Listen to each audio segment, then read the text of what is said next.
Otra de las operaciones, digamos, algebraicas que vamos a aplicar con las magnitudes vectoriales son las derivadas o las integrales. En general, en la mayoría de las experiencias de física o lo que hemos visto anteriormente, nos han acostumbrado a trabajar con la parte integral de magnitudes vectoriales, pero también, y es importante destacar que muchas veces las operaciones diferenciales suelen, en algunos casos, y como vamos a ver, reemplazar para algunas aplicaciones en particular a digamos, las operaciones de integración, con algunas mejoras o practicidad respecto de la operación matemática o algebraica correspondiente. Entonces vamos a partir de la definición de una función que, digamos, cuya variable es un escalar y que es continua, ¿bien? En este caso, por ejemplo, hemos elegido el tiempo, que es una de las más comunes que utilizamos en la física. Entonces queremos saber cómo varía esa magnitud vectorial respecto del tiempo. Entonces, teniendo en cuenta que los parámetros son magnitudes escalares, que son constantes para un sistema de coordenadas particular, y que a su vez también los vectores unitarios los podemos considerar como constantes para ese sistema de referencia, entonces podemos aplicar el diferencial respecto del tiempo para ver la parte o a la componente o la magnitud de cada una de las componentes.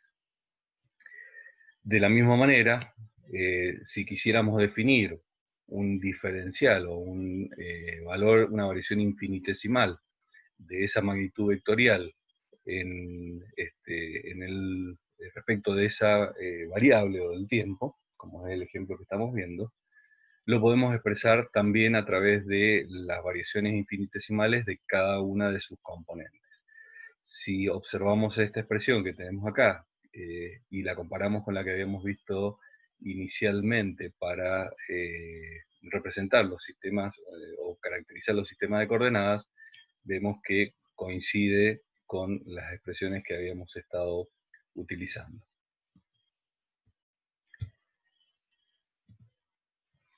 Dentro de las expresiones derivadas que vamos a utilizar, vamos a considerar lo que le denominamos una derivada parcial orientada respecto de un sistema de coordenadas. ¿Para qué nos sirve esto? Por ejemplo, para observar las variaciones en el espacio de algún tipo de función, ya sea vectorial o también puede ser una función escalar potencial como la que estamos viendo en este caso. Por ejemplo, en este caso tenemos un potencial que es escalar, o sea que no tiene magnitud y sentido, pero que puede tener una variación en el espacio, o sea que dependiendo de su posición va a tomar distintos valores. Y no nos quedemos únicamente con el potencial eléctrico. Por ejemplo, la distribución de temperatura en una habitación en la cual hay una estufa tiene una variación espacial, o sea que la temperatura en distintos puntos de la habitación es un escalar y toma distintos valores. Entonces yo puedo determinar, si conozco cómo está distribuido esto, puedo asignarle una función de distribución escalar y en este caso potencial. Ya vamos a ver más adelante las aplicaciones, pero lo podemos asociar a las aplicaciones físicas, en donde, por ejemplo, para que sea una función potencial escalar, tendría que representar físicamente a un fenómeno reversible. Bien, entonces teniendo en cuenta esos aspectos, en general, cuando hablemos de funciones potenciales, escalares, vamos a aclarar si tienen esa característica potencial o no. En general, en el electromagnetismo, que es lo que vamos a ver, esta condición se cumple. Entonces, teniendo en cuenta esta derivada parcial a la que le denominamos o la vamos a caracterizar resumiendo, digamos, la expresión en una simbología o en un operador que lo vamos a denominar operador Nabla. Para aplicado el operador Nabla a una función potencial escalar, a esa derivada parcial orientada, que nos va a indicar cómo varía esta función potencial en el espacio, lo denominamos gradiente. Es un gradiente de potencial, que, por ejemplo, en meteorología es muy común ver el gradiente de temperaturas, o sea, cómo varía la temperatura de una región a otra a lo largo, por ejemplo, de una provincia o del país. Entonces, esa operación matemáticamente se expresa de esta manera. Desde el punto de vista analítico y teniendo en cuenta las coordenadas, la vamos a escribir de esta manera, como la derivada parcial, y por eso la representación, de esa función potencial respecto de cada uno de los ejes coordenados, afectado por el factor, digamos, por las características, el parámetro característico de ese sistema de coordenadas, y orientada porque le vamos a dar una dirección y un sentido en particular para determinar esa variabilidad. En el caso de que apliquemos, por ejemplo, un concepto que hemos visto, que es lo que le denominamos la circulación, o sea, queremos ver cómo varía, en este caso, por ejemplo, el campo eléctrico a lo largo de una trayectoria cerrada C, teniendo en cuenta los pequeños o las variaciones en longitud a lo largo de esa trayectoria. Desde el punto de vista analítico, esta función me representa la variación de potencial, pero en sentido contrario, o sea que a medida que yo digamos, me voy desplazando respecto del campo eléctrico, el potencial va a ir decreciendo, en la medida que me voy desplazando, por ejemplo, alejándome de las fuentes del campo eléctrico. Eso es lo que, digamos, podemos representar esto físicamente. Si lo reescribimos de la forma diferencial, bien, lo podemos expresar de esta manera y desarrollando el campo eléctrico de acuerdo a sus componentes, este producto escalar lo podemos reescribir de esa forma. Teniendo en cuenta lo que habíamos visto antes, en donde el diferencial del potencial era el diferencial orientado respecto de una dirección en particular y multiplicada por la dirección, comparando ambas expresiones, vemos que la componente del campo eléctrico se corresponde con la derivada parcial de esa función potencial escalar. Si esto lo resumimos, esta expresión que hemos obtenido, utilizando la notación que acabamos de encontrar, vemos que el campo eléctrico equivale a el gradiente, o sea, con el signo negativo, el signo inverso, pero es el gradiente de la función potencial. Y esto es lo que habíamos dicho al principio, o sea, si a medida que, digamos, el potencial va a ir decreciendo en el sentido de avance del campo eléctrico.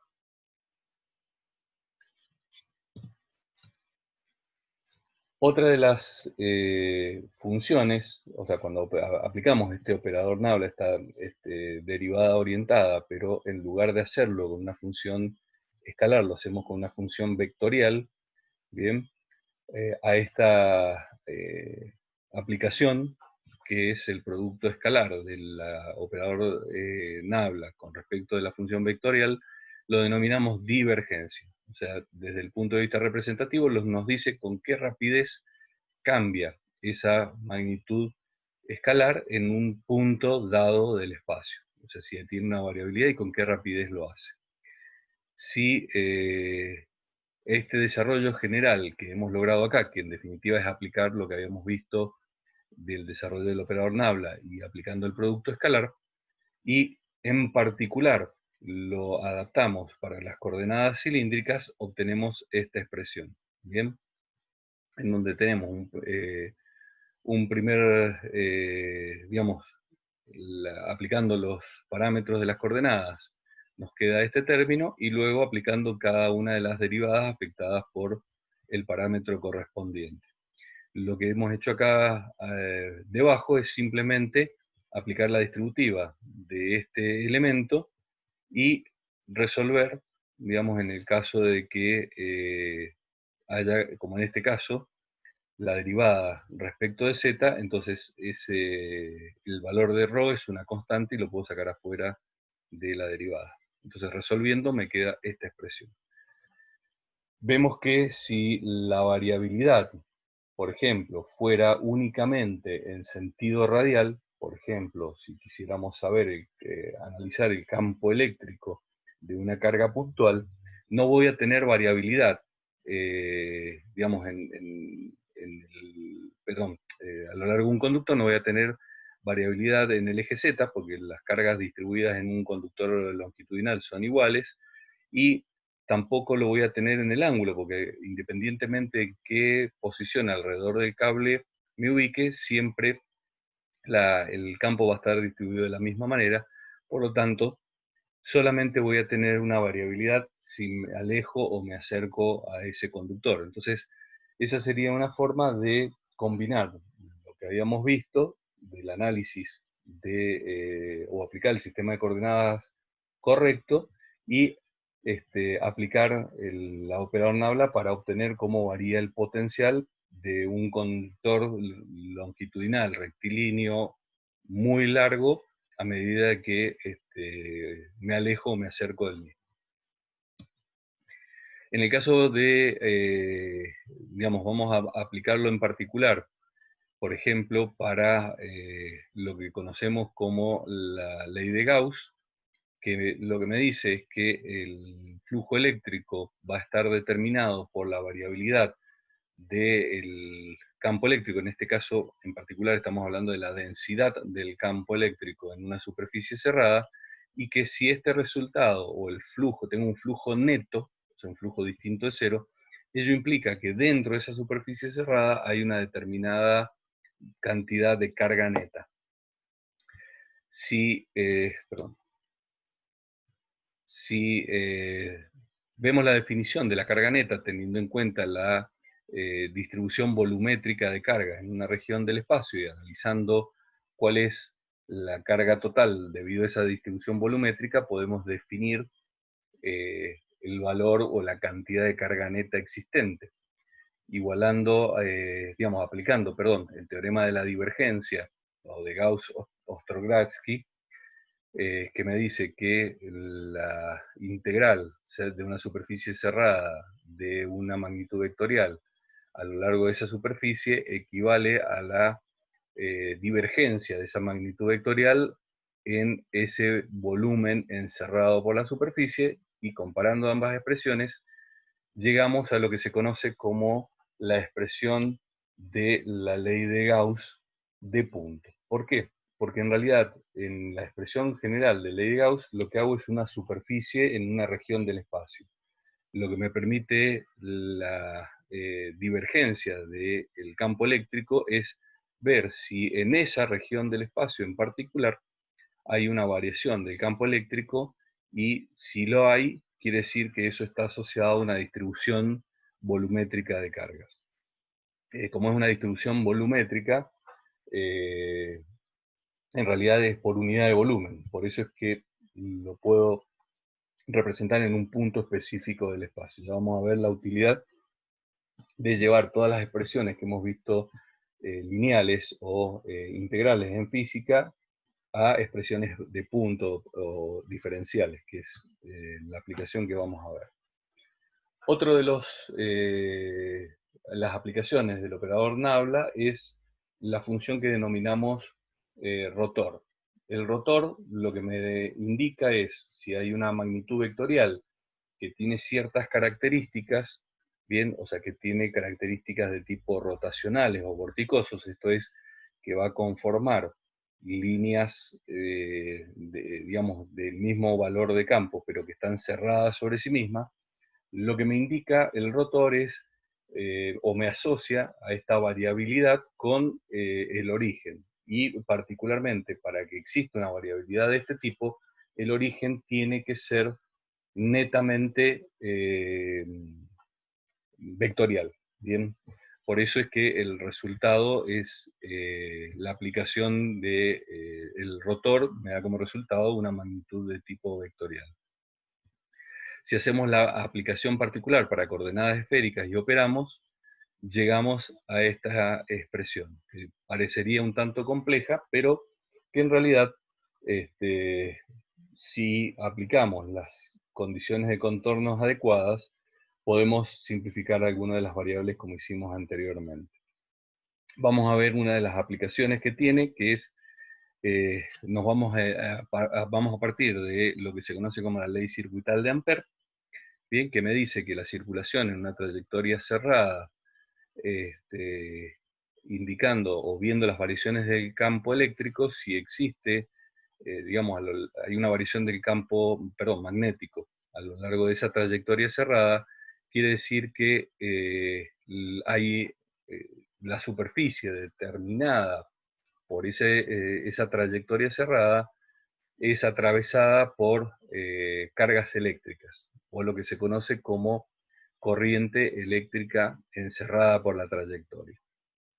Por otro lado, yo puedo definir la corriente eléctrica en función de la densidad de corriente eléctrica, bien, que es la cantidad de cargas por unidad de superficie, y si tengo una superficie de integración, como por ejemplo la definida por esa circulación cerrada, obtengo la corriente eléctrica encerrada en el mismo.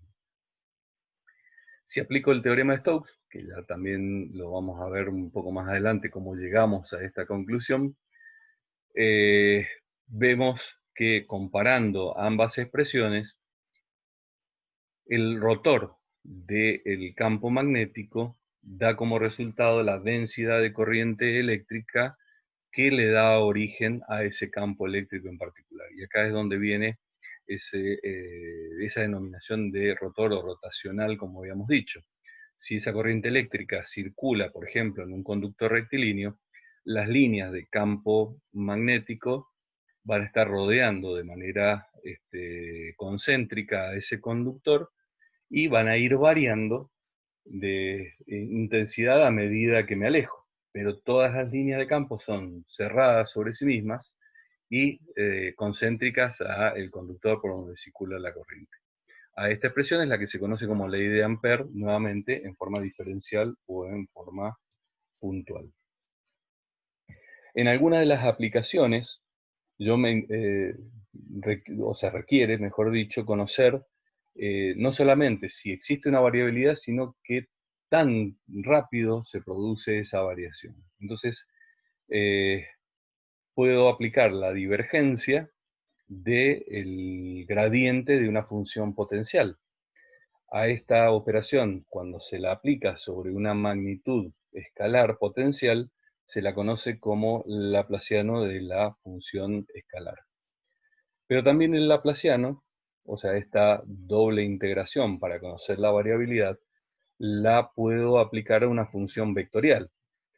El tema es que en la función vectorial, digamos, o la divergencia que habíamos visto, me da un escalar. Ahora yo quiero saber si existe esa variación, que lo que me indica la divergencia es cómo se produce, en qué dirección y sentido se produce.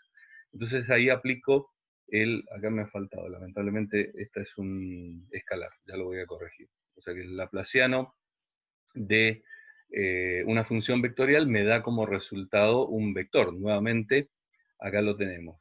Es, por un lado, es el producto del operador nabla, que es vectorial, por un escalar, que es el resultado de la divergencia, menos el doble producto del operador nabla por la magnitud vectorial. O sea, lo que me indica definitivamente es si se produce una variación en esa magnitud escalar, qué tan rápido lo hace y en qué dirección y sentido está aplicada.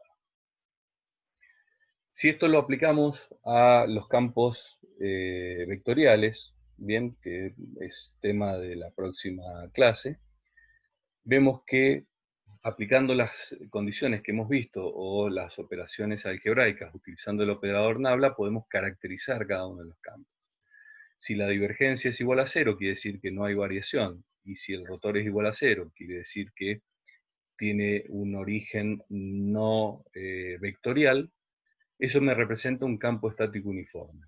¿Dónde lo encontramos? Como vemos acá en el ejemplo, entre las placas de un capacitor, en donde las líneas de campo son paralelas, el origen es de tipo escalar, pero la distribución y la intensidad del campo eléctrico no depende de la posición entre las placas ni a lo largo de ellas. ¿Bien? En el caso de que sea un campo estático, no rotacional o irrotacional, y por lo tanto es potencial o conservativo, vamos a poder determinar a través de la aplicación de la divergencia, que su origen es de tipo escalar, ¿bien? Y por ser únicamente de origen escalar, no es rotacional, o sea, no tiene un origen vectorial y el rotor me da igual a cero. Un ejemplo clásico es el de la distribución del campo eléctrico de una carga eléctrica puntual. ¿Mm? Para un campo estático de tipo rotacional o solenoidal, esto tiene que ver con la forma de solenoide, ¿bien? O sea, de círculos concéntricos y con una distribución longitudinal, vemos que al no, digamos, la carga neta del conductor por el cual circula una corriente eléctrica es cero, ¿bien? Entonces tengo una carga neta en particular y la divergencia me da cero, pero sí aparece un campo asociado y que tiene origen en una magnitud vectorial que es la densidad de corriente eléctrica, como vemos en este tercer ejemplo. Y existe la posibilidad de que hayan campos mixtos, o sea que ese conductor sí presente una carga neta y podríamos llegar a tener una distribución de este tipo que ya vamos a estudiarla particularmente en,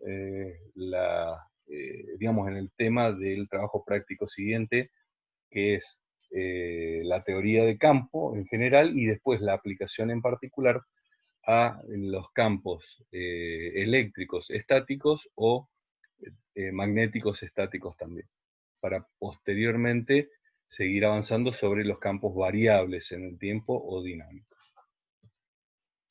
Bien, entonces con esto damos por concluida esta clase.